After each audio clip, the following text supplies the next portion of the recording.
December 18, 1944. The Ardennes forest was silent in the most terrifying way possible. Snow covered the ground.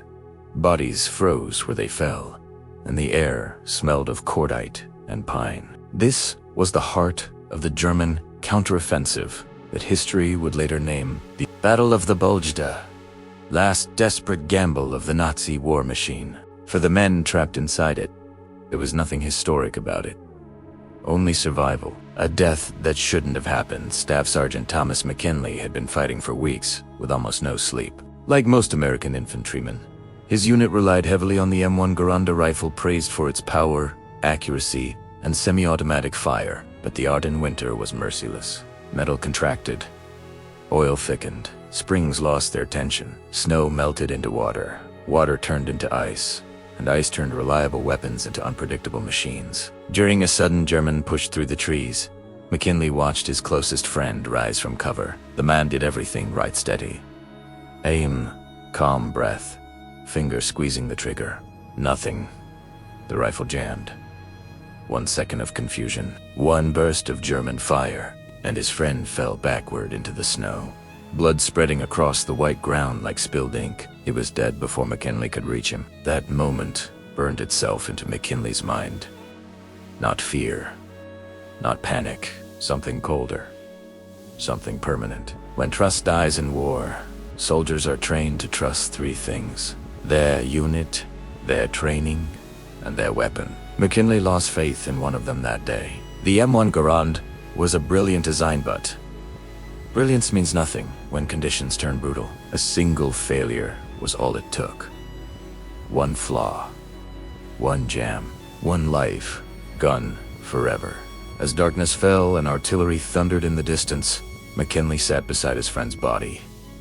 He didn't cry. He didn't speak. He stared at the rifle. And he made a decision. He would never let a machine decide who lived or died again. A weapon everyone ignored behind the shattered American line. Partially buried under snow and canvas lay a damaged M1919 Browning. It was heavy, awkward, and never meant for fast-moving infantry defense. Most soldiers saw it as useless scrap. McKinley saw a different truth.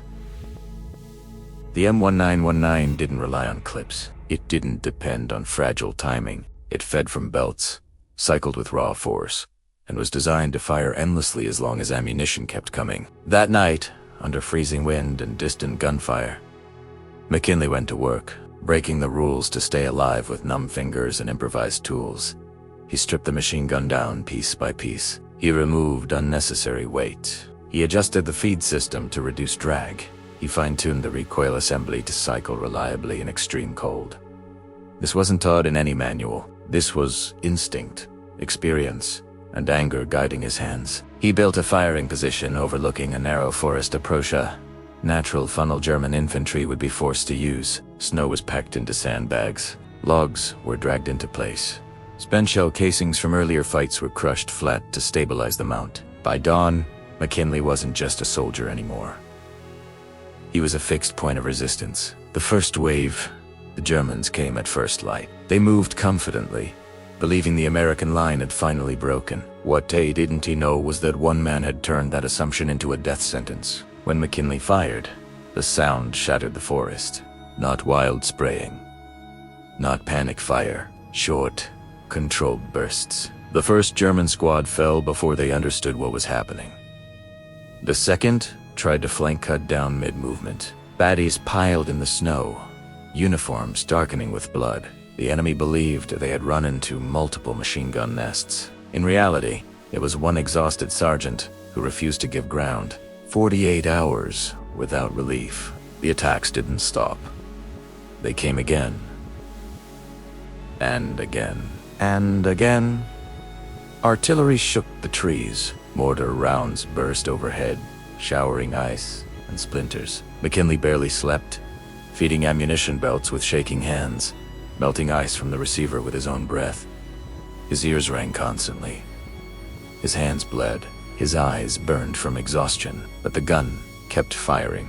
For 48 hours, McKinley held that position alone. German infantry units were forced to pull back, reorganize, and reroute. Their momentum slowed. Their confidence cracked. When American reinforcements finally arrived, they found a scene that looked unreal. The snow in front of McKinley's position was torn apart. Shell casings lay everywhere, and 95 enemy soldiers lay dead in his field of fire. Aftermath: no medals were handed out that day. No photographers captured the moment. Official reports mentioned heavy enemy casualties and unexpected resistance. McKinley's weapon modifications were never celebrated.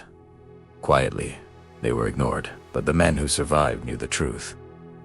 One man, one decision, one refusal to accept failure. The real lesson in this story isn't about numbers. It's about what happens when systems fail and individuals adapt. It's about how survival sometimes demands breaking rules. And it's about how one moment of loss can forge something unstoppable. In the frozen forests of Belgium, a single soldier proved that the impossible only exists until someone refuses to accept it.